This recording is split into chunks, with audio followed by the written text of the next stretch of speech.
അപ്പൊ നമ്മുടെ കിടിലൻ പാൽക്ക നല്ല അടിപൊളി കുഞ്ഞയില കറിയും കുഞ്ഞിച്ചാള വറുത്തതും കൂട്ടിട്ട് നമുക്കൊരു പിടി പിടിച്ചാലോ.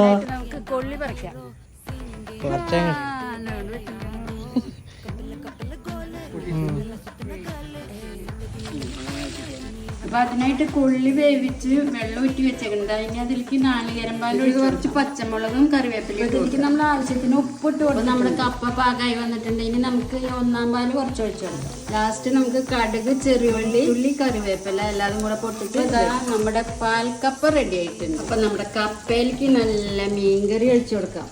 ഇനി നമ്മുടെ പാൽക്കപ്പയിലേക്ക് നല്ല ചെറിയ ചാള അപ്പം അതന്നെ നല്ല കിടിലൻ പാൽക്കപ്പ കൂട്ടി അങ്ങോട്ട് നല്ല അടിപൊളി മഴയുണ്ട്. ഇപ്പോഴേക്ക് നല്ല അടിപൊളി മഴയാണ്. നൈസിൽ പാൽക്കപ്പയും ഒക്കെ കൂട്ടിയിട്ട് അങ്ങോട്ട് പടക്കണുണ്ടമ്മ.